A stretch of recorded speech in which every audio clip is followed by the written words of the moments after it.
जिंदा रहते हुए जनता से हर चीज पर टैक्स वसूलने वाली ये सरकार कम से कम मरने पर तो लोगों को बख्श देती, लेकिन नहीं, वहां भी लूटना है। अंतिम संस्कार के सामान, अगरबत्ती, धूप बत्ती, केवड़ा जल, चंदन पाउडर, जौ, बताशा, काला तिल, पंचरत्न, कपूर और कफन तक पर टैक्स लेने वाली ये सरकार किस मुंह से खुद को मध्यम वर्ग का हितैषी बताती है?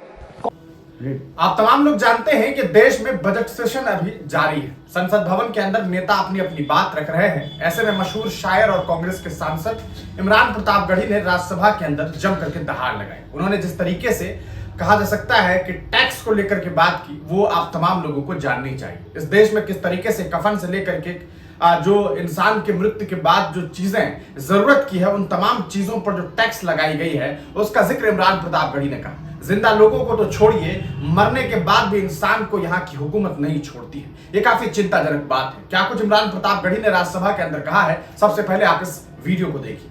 सभापति महोदय, इस सरकार का बाजार और महंगाई पर कोई नियंत्रण नहीं रह गया है। चाहे देश में लहसुन 400 रुपए किलो बिक जाए, टमाटर 100 रुपए किलो बिक जाए, प्याज का दाम सुनकर आंखों में आंसू आ जाए, लेकिन वित्त मंत्री महोदया बजट में महंगाई का मां भी नहीं बोलती हैं।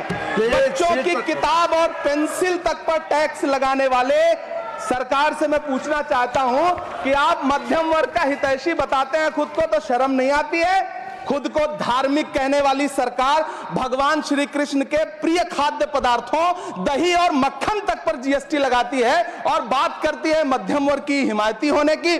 जिंदा रहते हुए जनता से हर चीज पर टैक्स वसूलने वाली यह सरकार कम से कम मरने पर तो लोगों को बख्श देती, लेकिन नहीं, वहां भी लूटना है। अंतिम संस्कार के सामान, अगरबत्ती, धूप बत्ती, केवड़ा जल, चंदन पाउडर, जौ, बताशा, काला तिल, पंचरत्न, कपूर और कफन तक पर टैक्स लेने वाली यह सरकार किस मुंह से खुद को मध्यम वर्ग का हितैषी बताती है?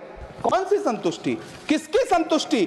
कदम कदम पर टैक्स देकर लूटने वाली जनता की, या फिर जनता से टैक्स वसूल करके धन्ना सेठों का खजाना भरने वाली सरकार की? किसकी संतुष्टि? तो सुना आपने इमरान प्रतापगढ़ी को कि किस तरीके से उन्होंने देश के संसद भवन में जम करके दहाड़ लगाई। उन्होंने कहीं ना कहीं निर्मला सीतारमण से यह सवाल पूछा कि आप कम से कम इस बात का जवाब तो दीजिए कि आखिरकार जिंदा लोगों को तो आपने टैक्स के लिए जो है मजबूर किया ही हुआ है, लेकिन जो लोग मर जाते हैं, कम से कम उनकी मौत के बाद जो उनकी जरूरियात की चीजें हैं, बहुत कम चीजें हैं, जैसे कफन, जैसे अगरबत्ती, आप जानते हैं, ये चंद चीजों को तो कम से कम छोड़ देते। इतना ही नहीं, इमरान प्रतापगढ़ी ने तो यहां तक कहा कि टैक्स लेने वाले लोग वैसे तो खुद को कृष्ण भक्त कहते हैं, जो टैक्स का सिस्टम बना रहे हैं, यानी कि जो हुकूमत है वो बताते हैं कि हम कृष्ण भक्त हैं, दुनिया में ढिंढोरा पीटने का काम करते हैं। लेकिन सोचिए, ये हुकूमत, ये सरकार के लोग कैसे कृष्ण भक्त हैं कि दूध और मक्खन तक को इन्होंने नहीं छोड़ा, उसमें भी जीएसटी लगाई। हुकूमत अगर चाह ले तो आज के डेट में पेट्रोल और डीजल की कीमतें हो सकती है, लेकिन उसके साथ भी जो कहा जा सकता है उसके जो सिस्टम को बनाया गया है वो इस तरीके का बनाया गया कि लोगों से पैसा वसूला जा रहा है।